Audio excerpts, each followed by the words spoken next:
Hi ನಮಸ್ತೆ ಎಲ್ಲರಿಗೂ ಮಧುರಾ ಚಾನಲ್ಗೆ ಸ್ವಾಗತ. ಇಂದು ಬೆಳ್ಳುಳ್ಳಿಯನ್ನು ಬಳಸಿ ಖಾರವಾಗಿ ಮಾಡುವಂತಹ ರುಚಿಕರವಾದ ಒಂದು ಗೊಜ್ಜು ರೆಸಿಪಿಯನ್ನು ನಿಮ್ಮ ಜೊತೆ ಶೇರ್ ಮಾಡ್ತಾ ಇದ್ದೇನೆ. ಬನ್ನಿ ನೋಡೋಣ ಬೆಳ್ಳುಳ್ಳಿ ಗೊಜ್ಜನ್ನು ಹೇಗೆ ಮಾಡೋದಂತ. ಮೊದಲಿಗೆ ನಾನಿಲ್ಲಿ ಒಂದು 3 ಗಡ್ಡೆ ಬೆಳ್ಳುಳ್ಳಿಯನ್ನು ಈ ರೀತಿಯಾಗಿ ಸಿಪ್ಪೆ ಸುಲಿದ್ಬಿಟ್ಟು ಇಟ್ಕೊಂಡಿದ್ದೇನೆ. ಇವಾಗ ಇದನ್ನು ಒಂದು ಕುಟ್ಟಾಣಿ ಪಾತ್ರೆಗೆ ಸೇರಿಸ್ಕೊಳ್ತಾ ಇದ್ದೇನೆ. ನಂತರ ಇದನ್ನು ಜಜ್ಜಿಕೊಳ್ಬೇಕು. ಏನು ಪೂರ್ತಿ ಚಿಕ್ಕದಾಗಿ ಜಜ್ಜೋದು ಬೇಡ, ತರಿಯಾಗಿ ಜಜ್ಜಿ ಸೈಡಲ್ಲಿ ಇಟ್ಕೊಳ್ತೀನಿ. ಇವಾಗ ಬೆಳ್ಳುಳ್ಳಿ ಗೊಜ್ಜು ಮಾಡಲಿಕ್ಕೋಸ್ಕರ ಸ್ಟವ್ ಮೇಲೆ ಒಂದು ಬಾಣಲೆಯನ್ನು ಇಟ್ಕೊಂಡು ಇದಕ್ಕೆ ಸ್ವಲ್ಪ ಜಾಸ್ತಿ ಎಣ್ಣೆ ಬೇಕು. ಅಂದರೆ ನಾನಿಲ್ಲಿ 5 ಟೇಬಲ್ ಸ್ಪೂನ್ ಆಗುವಷ್ಟು ಎಣ್ಣೆಯನ್ನು ಸೇರಿಸ್ಕೊಂಡು, ಎಣ್ಣೆ ಕಾದ ನಂತರ 1 ಟೇಬಲ್ ಸ್ಪೂನ್ ಆಗುವಷ್ಟು ಸಾಸಿವೆ, 1 ಟೇಬಲ್ ಸ್ಪೂನ್ ಆಗುವಷ್ಟು ಜೀರಿಗೆ, ಹಾಗೆ ಸ್ವಲ್ಪ ಇಂಗನ್ನು ಸೇರಿಸ್ಕೊಳ್ತಾ ಇದ್ದೇನೆ. ಬೇಡ ಅಂತ ಹೇಳಿದರೆ ಸ್ಕಿಪ್ ಮಾಡ್ಬೋದು. ಹಾಗೆ ಒಂದು ಅರ್ಧ ಟೇಬಲ್ ಸ್ಪೂನ್ ಆಗುವಷ್ಟು ಮೆಂತ್ಯ ಕಾಳನ್ನು ಸೇರಿಸ್ಕೊಂಡು ಎಣ್ಣೆಯಲ್ಲಿ ಇವಿಷ್ಟನ್ನು ಚೆನ್ನಾಗಿ 1 ನಿಮಿಷದ ಕಾಲ ಹುರ್ಕೊಳ್ತೀನಿ. ನಂತರ ಇದಕ್ಕೆ ಸ್ವಲ್ಪ ಕರಿಬೇವಿನ ಸೊಪ್ಪು, ಹಾಗೆ ಖಾರಕ್ಕೆ 1-2 ಹಸಿಮೆಣಸನ್ನು ಸೇರಿಸ್ಕೊಳ್ತಾ ಇದ್ದೇನೆ. ನಂತರ ಜಜ್ಜಿ ಇಟ್ಕೊಂಡಿರುವಂತಹ 3 ಗಡ್ಡೆ ಆಗುವಷ್ಟು ಬೆಳ್ಳುಳ್ಳಿಯನ್ನು ಇದಕ್ಕೆ ಸೇರಿಸ್ಕೊಳ್ತೀನಿ. ಬೆಳ್ಳುಳ್ಳಿಯನ್ನು ಸೇರಿಸಿದ ನಂತರ ಇದರ ಹಸಿ ವಾಸನೆ ಹೋಗೋ ತನಕ 1-2 ನಿಮಿಷದ ಕಾಲ ಚೆನ್ನಾಗಿ ಇದನ್ನು ಎಣ್ಣೆಯಲ್ಲಿ ಫ್ರೈ ಮಾಡ್ಕೊಳ್ತೀನಿ. ತುಂಬಾ ರುಚಿಕರವಾಗಿರುತ್ತೆ ಈ ಬೆಳ್ಳುಳ್ಳಿ ಗೊಜ್ಜು. ಬೆಳ್ಳುಳ್ಳಿ ಸ್ವಲ್ಪ ಫ್ರೈ ಆದ ನಂತರ ಇದಕ್ಕೆ ಚಿಕ್ಕದಾಗಿ ಹೆಚ್ಕೊಂಡಿರುವಂತಹ 2 ಈರುಳ್ಳಿಯನ್ನು ಸೇರಿಸ್ಕೊಂಡ್ಬಿಟ್ಟು ಈರುಳ್ಳಿ ಸ್ವಲ್ಪ ಮೆತ್ತಗಾಗುವ ತನಕ ಒಗ್ಗರಣೆ ಜೊತೆಗೆ ಇದನ್ನು ಚೆನ್ನಾಗಿ ಫ್ರೈ ಮಾಡ್ಕೊಳ್ಬೇಕು.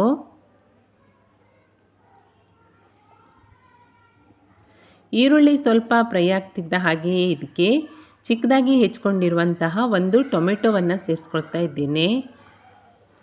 ಟೊಮೆಟೊವನ್ನು ಸೇರಿಸಿದ ನಂತರ ಟೊಮೆಟೊವನ್ನು ಕೂಡ ಈರುಳ್ಳಿ ಬೆಳ್ಳುಳ್ಳಿಯ ಜೊತೆಗೆ ಚೆನ್ನಾಗಿ ಮಿಕ್ಸ್ ಮಾಡ್ಕೊಳ್ಬೇಕು. ಟೊಮೆಟೊ ಮತ್ತು ಈರುಳ್ಳಿ 2 ಬೇಗನೆ ಬೇಯಲಿಕ್ಕೋಸ್ಕರ ಇದಕ್ಕೆ ಒಂದು ಅರ್ಧ ಟೇಬಲ್ ಸ್ಪೂನ್ ಆಗುವಷ್ಟು ಉಪ್ಪನ್ನು ಸೇರಿಸ್ಕೊಳ್ತೀನಿ. ಉಪ್ಪನ್ನು ಸೇರಿಸಿದ ನಂತರ ಒಮ್ಮೆ ಚೆನ್ನಾಗಿ ಮಿಕ್ಸ್ ಮಾಡಿಕೊಂಡು ಇದಕ್ಕೆ ಒಂದು ಲಿಡ್ಡನ್ನು ಮುಚ್ಚಿಬಿಟ್ಟು ಒಂದು 3-4 ನಿಮಿಷದ ಕಾಲ ಬೇಯಲಿಕ್ಕೆ ಬಿಡ್ತಾ ಇದ್ದೇನೆ.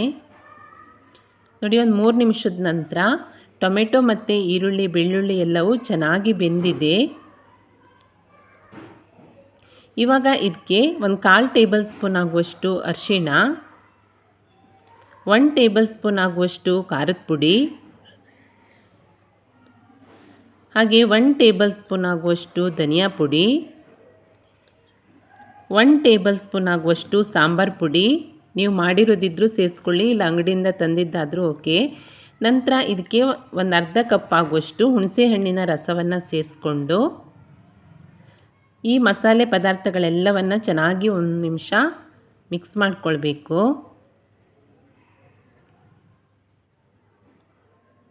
ಈ ರೀತಿಯಾಗಿ ಚೆನ್ನಾಗಿ ಮಿಕ್ಸ್ ಆದ ನಂತರ ಟೊಮೆಟೊ ಮತ್ತು ಈರುಳ್ಳಿ ಬೇಯುವಾಗ ಉಪ್ಪನ್ನು ಸೇರಿಸಿರೋದ್ರಿಂದ ಇವಾಗ ರುಚಿಯನ್ನು ನೋಡಿ ರುಚಿಗೆ ತಕ್ಕಷ್ಟು ಉಪ್ಪನ್ನು ಸೇರಿಸ್ಕೊಂಡು ಇನ್ನೊಮ್ಮೆ ಚೆನ್ನಾಗಿ ಮಿಕ್ಸ್ ಮಾಡಿ ಇದಕ್ಕೆ ಒಂದು ಲಿಡ್ಡನ್ನು ಮುಚ್ಚಿಬಿಟ್ಟು ಸಣ್ಣ ಉರಿಯಲ್ಲಿ ಒಂದು 15 ನಿಮಿಷದ ಕಾಲ ಎಣ್ಣೆ ಬಿಡೋ ತನಕ ಇದನ್ನು ಬೇಯಲಿಕ್ಕೆ ಬಿಡ್ತಾ ಇದ್ದೇನೆ. ಸಣ್ಣ ಉರಿಯಲ್ಲಿಯೇ ಒಂದು 15 ನಿಮಿಷ ಬೇಯಿಸ್ಕೊಂಡ ನಂತರ ನೋಡಿ ಸೈಡಲ್ಲೆಲ್ಲ ಎಣ್ಣೆ ಬಿಟ್ಕೊಂಡು ಬೆಳ್ಳುಳ್ಳಿ ಗೊಜ್ಜು ಚೆನ್ನಾಗಿ ಬೆಂದಿದೆ, ಹಾಗೆ ಘಮಘಮ ಅಂತ ಇದೆ. ಇವಾಗ ಇದಕ್ಕೆ ಒಂದು ಅರ್ಧ ಟೇಬಲ್ ಸ್ಪೂನ್ ಆಗುವಷ್ಟು ಬೆಲ್ಲವನ್ನು ಸೇರಿಸ್ಕೊಳ್ತೀನಿ. ಬೇಡ ಅಂದರೆ ಸ್ಕಿಪ್ ಮಾಡಿ, ಸೇರಿಸಿದರೆ ರುಚಿ ತುಂಬಾ ಚೆನ್ನಾಗಿರುತ್ತೆ. ಹಾಗೆ ಚಿಕ್ಕದಾಗಿ ಹೆಚ್ಕೊಂಡಿರುವಂತಹ ಸ್ವಲ್ಪ ಕೊತ್ತಂಬರಿ ಸೊಪ್ಪನ್ನು ಸೇರಿಸ್ಕೊಂಡು ಚೆನ್ನಾಗಿ ಮಿಕ್ಸ್ ಮಾಡಿಕೊಂಡು ಸ್ಟವನ್ನು ಆಫ್ ಮಾಡಿಕೊಂಡ್ರೆ ಸಾಂಬಾರು ಪುಡಿಯನ್ನು ಬಳಸಿ ಮಾಡುವಂತಹ ರುಚಿಕರವಾದ ಬೆಳ್ಳುಳ್ಳಿ ಗೊಜ್ಜು ರೆಡಿಯಾಗುತ್ತೆ. ಬಿಸಿ ಬಿಸಿ ಅನ್ನದ ಜೊತೆ ಅಂತೂ ಇದು ಅದ್ಭುತ ರುಚಿಯನ್ನು ಕೊಡುತ್ತೆ. ತುಂಬಾ ಚೆನ್ನಾಗಿರುತ್ತೆ. ಖಂಡಿತ ಇವತ್ತೇ ಟ್ರೈ ಮಾಡಿ ನೋಡಿ. ನಿಮಗೆ ಒಮ್ಮೆ ಟ್ರೈ ಮಾಡಿದರೆ ಇಷ್ಟ ಆಗಿ ಖಂಡಿತ ಮತ್ತೆ ಮತ್ತೆ ಮಾಡ್ತೀರಾ. ಇದು ದೋಸೆ, ಇಡ್ಲಿ, ಚಪಾತಿ, ರೊಟ್ಟಿ ಯಾವುದ್ರ ಜೊತೆ ಬೇಕಾದರೂ ತಿನ್ಬೋದು. ಅಷ್ಟು ರುಚಿಯಾಗಿರುತ್ತೆ. ಹಾಗೆ ತುಂಬಾ ಸಿಂಪಲ್ಲಾಗಿ ಮಾಡ್ಬೋದಾದಂತಹ ರೆಸಿಪಿ. ಖಂಡಿತ ಟ್ರೈ ಮಾಡಿ ನೋಡಿ. ರೆಸಿಪಿ ಇಷ್ಟ ಆದಲ್ಲಿ ಲೈಕ್ ಮಾಡಿ, ಹಾಗೆ ಶೇರ್ ಮಾಡಿ. ನಿಮ್ಮ ಅನಿಸಿಕೆಗಳನ್ನು ಕಮೆಂಟ್ ಮೂಲಕ ತಿಳಿಸಿ. ಹೊಸದಾಗಿ ನಮ್ಮ ಚಾನಲ್ ನೋಡ್ತಾ ಇದ್ದರೆ ಸಬ್ಸ್ಕ್ರೈಬ್ ಮಾಡ್ಕೊಳ್ಳಿ. ಸಿಗೋಣ ಮುಂದಿನ ರೆಸಿಪಿಯಲ್ಲಿ. Thank you for watching.